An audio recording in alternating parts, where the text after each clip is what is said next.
बात सजदों की नहीं खलूस नीयत की होती है इकबाल। अक्सर लोग खाली हाथ लौट आते हैं हर नमाज के बाद। आज है इकबाल डे, मुल्क भर में इकबाल डे मनाया जा रहा है। जो कुछ उन्होंने हमारे लिए किया शायद हम लोग वो सब नहीं कर रहे, और अच्छी कौम होने के नाते हम सबको ये सब करना चाहिए, लेकिन मेरा नहीं ख्याल कि आज सब ये हो रहा है। आप सब जानते हैं लाहौर के हालात, मुल्क के हालात क्या हैं, किस तरफ को दुनिया जा रही है, कुछ समझ में नहीं आता। एनीवेज़ अस्सलाम वालेकुम, welcome back to my channel. कैसे हैं आप सब? आई होप आप सब बिल्कुल ठीक होंगे। अल्लाह का शुक्र है मैं भी बिल्कुल ठीक हूँ। बच्चों की तबीयत अल्लाह का शुक्र है काफ़ी बेहतर है। स्मोक जो है वो लाहौर का पीछा नहीं छोड़ रही।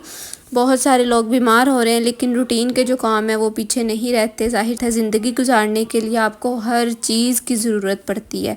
आप ये नहीं कर सकते कि हालात ख़राब हैं या माली हालात अच्छे नहीं हैं। मुझे लगता है जो आपकी ज़रूरियात ज़िंदगी की चीज़ें हैं ना, उन पे आप कॉम्प्रोमाइज़ नहीं कर सकते। तो बस जी, यहाँ पे मंथ शुरू जैसे ही होता है आपको पता है कि बहुत सारे कामों को जो लिस्ट है वो भी आपके सामने खुल के सामने आ जाती है। बेशक आप ये सोचते हैं कि इस महीने हम ये ख़र्चा नहीं करेंगे, ये ख़र्चा नहीं करेंगे, जो कि मैं ऐसा सोचती हूँ और मैं अपनी ही ओपिनियन आप सबके सामने रख रही हूँ कि हर महीने मेरी कोशिश होती है कि मैं ग्रोसरी ना करूँ, और अल्लाह का शुक्र है कि किसी हद तक मैं इसमें कामयाब भी हो जाती हूँ। हर महीने मैं बहुत सारी ग्रोसरी नहीं करती, सिर्फ़ ज़रूरत की चीज़ें लेकर आती हूँ ताकि मेरा गुज़ारा अच्छे से हो सके और मैं कम बजट में अपनी जो मंथली सर्कल है ना उसको लेके चल सकूँ। तो मुझे चाहिए था एक शैम्पू, तो बस यहाँ से वो उठाया। आप सब मुझे ज़रूर बताइएगा लाइफ़ किस तरह से चल रही है, बच्चों को आपने कैसे बिज़ी रखा हुआ है। यहाँ पर मैं आप सबके साथ कुछ टिप्स शेयर करूँगी स्पेशली ग्रोसरी के लिए। अगर आप लोग चाहते हैं कि आप हर महीने ग्रोसरी पे पैसे ना स्पेंड करें तो कोशिश किया करें कि हर महीने कुछ चीज़ें ऐसी सिलेक्ट कर लें जिनके बगैर आपका गुजारा नहीं है और आपको लगता है कि बस ये लेनी ही लेनी है। मेन चीज़ों की मैं अगर आपको बात बताऊं तो चीनी, पत्ती, आटा, चावल, दालें, ये सब तो आपको लेनी पड़ती हैं।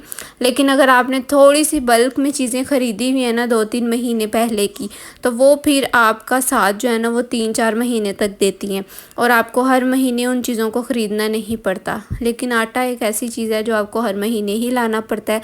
दालें आपकी देर तक चल जाती हैं, चावल चल जाते हैं।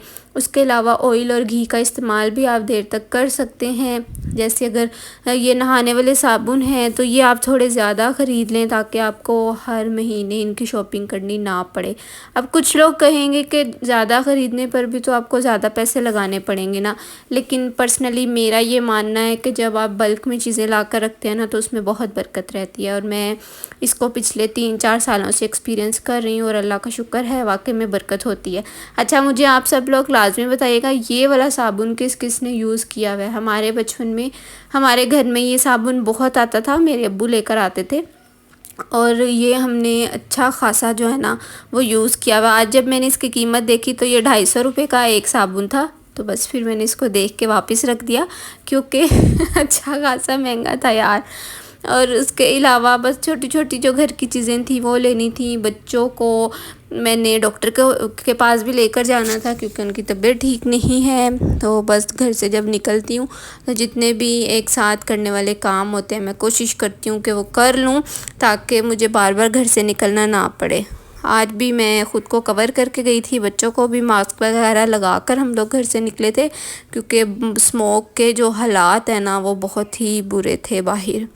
बस अल्लाह ताला सब पे अपना रहम करें। आप सब लोग प्लीज़ प्लीज़ प्लीज़ दुआ कीजिएगा कि लाहौर में जो है ना वो बारिश हो जाए, रहमत की बारिश बरस जाए। उससे मौसम में एक तो तब्दीली भी आ जाएगी और जितनी भी ये स्मोक है वो कम हो जाएगी। ग्रोसरी के लिए आप आएँ और किचन सेक्शन में ना जाएं, ऐसा कैसे हो सकता है? सब औरतों को किचन की चीज़ें बहुत ज़्यादा पसंद होती हैं। तो मैं भी यहाँ पर कुछ नई चीज़ें देख रही थी, लेकिन मुझे इस स्टोर पे ना किचन की सब चीज़ें बहुत महंगी लग रही थी। जैसे कि ये वाला जग मुझे ऑयल के लिए चाहिए था, मैंने बहुत सारी जगहों पर ये देखा है कोई 300-400 का, लेकिन यहाँ पर इसकी कीमत 1300 रुपये थी, 10 रुपये कम 1300। तो मैंने फिर इसको वापस रख दिया क्योंकि मुझे ये एक्सपेंसिव लग रहा था। आप में से किसी ने ख़रीदा है तो ज़रूर बताइएगा क्या इसकी यही कीमत है या वाकई में ही इन्होंने महंगा लगाया हुआ था। छोटा छोटा सामान मुझे जैसे जैसे याद आ रहा था तो मैं फिर चीज़ें रख रही थी, क्योंकि आज मैं लिस्ट बनाकर नहीं गई थी। जब आप चीज़ों की लिस्ट बना लेते हैं ना तो बस फिर कुछ ज़्यादा ही सामान आ जाता है।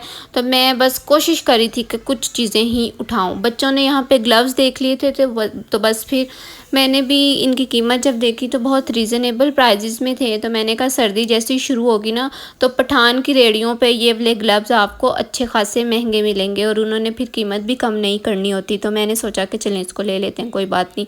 घर आके सारा सामान जो है वो अपनी अपनी जगहों पे लगाया, खाना खाया, और उसके बाद फिर बच्चों को लेकर लेट गई थी, क्योंकि सुबह मुझे अर्ली मॉर्निंग निकलना था ज़यान के स्कूल के लिए। तो अभी मैं यहाँ पर जा रही हूँ ज़यान के स्कूल, क्योंकि मुझे इसकी पीटीएम अटेंड करनी थी और ज़यान की फ़ाइनल टर्म की मुझे नोटबुक्स भी लेकर आनी थी। अभी तकरीबन 8 बजे का टाइम है और अच्छी खासी जो है ना वो स्मोक हो रही थी। तो मुझे सुबह सुबह ऐसे लग रहा था जैसे सर्दियों की सुबह है और अच्छी खासी आसपास फोग है, लेकिन ये फोग नहीं, अफसोस के साथ कहना पड़ रहा है, ये स्मोग है जो सबकी ज़िंदगियां तबाह कर रही हैं। लाहौर में रहने वालों की तो ज़िंदगी वैसे ही कम हो रही है स्मोक की वजह से। तो बस अल्लाह ताला सब पे अपना रहम करें। और ये मौसम ना हर साल आता है, पता नहीं क्यों आता है। कुछ लोग कहते हैं कि इंडिया वालों की तरफ से हवाएं आती हैं इस तरफ, कुछ लोग कहते हैं कि अल्लाह की तरफ से ये सब है। तो कुछ समझ नहीं आती है मौसम ऐसा क्यों है। ज़यान के स्कूल की पीटीएम अटेंड करने के बाद मैंने देख लिए थे एक रेड़ी वाले के पास ना चने, तो फिर मेरा दिल किया कि चले मैं ना नाश्ता लेकर जाती हूँ। मुझे बहुत अच्छा लगता है सुबह में गर्मा गर्म नाश्ता करना, और गर्मा गर्म इस तरह से कि स्ट्रेट, जैसे अगर हलवा पूड़ी है ना तो वो स्ट्रेट जो है वो पूड़ी चूल्हे से उतर के तो फिर आपके सामने प्लेट में आए। मुझे इस तरह की पूड़ी खाना बहुत पसंद है। अक्सर जब मैं घर में पूड़ी मंगवा के खाती हूँ तो मुझे वो इतनी पसंद नहीं आती। मेरी कोशिश होती है मैं बाहर जा के खाऊँ। तो सुबह सुबह के नाश्ते करना मुझे पर्सनली बहुत पसंद है, लेकिन सम टाइम ऐसा होता है कि आप सुबह सुबह नहीं उठ पाते हैं, और यार नहीं उठा जाता क्योंकि I am not a morning person. तो मेरे से सम टाइम्स ऐसा नहीं होता, और एकदम से उठने के बाद मैं फ़ौरन से नाश्ता भी नहीं कर पाती हूँ। तो यहाँ पे ना यार बस फटाफट घर के काम चल रहे हैं। चलें आप लोगों के साथ एक स्टोरी शेयर करती हूँ कि why I am running my YouTube channel.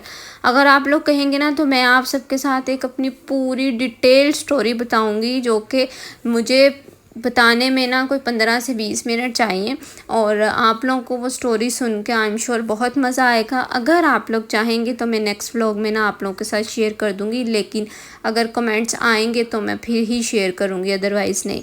बहुत से लोग मेरा चैनल देखते हैं और सब्सक्राइब भी कुछ लोगों ने किया हुआ है, लेकिन आप लोग कमेंट्स नहीं करते हैं। प्लीज़ अपना फीडबैक लाजमी दिया करें, बहुत ज़्यादा अप्रिसिएशन मिलती है और पता चलता है कि आप लोग मेरे इस चैनल पे क्या देखना चाहते हैं। तो प्लीज़ मुझे अपना फ़ीडबैक लाजमी दिया करें, बताया करें कि इस तरह के व्लॉग्स बनाएं। इस तरह से मेरे लिए भी बहुत आसान हो जाता है आप लोगों के लिए नया नया कंटेंट लेकर आना। यहाँ पे अभी नाश्ते की तैयारी चल रही है, आलू गोभी का सालन बनाया था, तो बस फिर अभी वही वाला सालन खाएंगे, साथ में पराठे बना रही हूँ। और इसी तरह से बल वाले पराठे बनाती हूँ मैं, मुझे अच्छा लगता है बल वाला पराठा। और मेरी बेटी ने आज कहा था उसे स्क्वायर पराठा खाना है। समटाइम्स होता है ना बच्चे कुछ शेप्स देख लेते हैं कार्टून्स में तो फिर वो ज़िद करते हैं, तो बस फिर वो कह रही थी उसे स्क्वायर खाना है। उसके लिए मैंने यही बना दिया था, और फिर अपने और ज़यान के लिए मैंने बना लिया था सर्कल पराठा। आज का व्लॉग कैसा लगा ज़रूर बताइएगा। मेरे चैनल को अपने फ्रेंड्स एंड फैमिली के साथ लाजमी शेयर किया करें और अपना फीडबैक लाजमी दिया करें। Till then bye, take care, अल्लाह हाफिज़।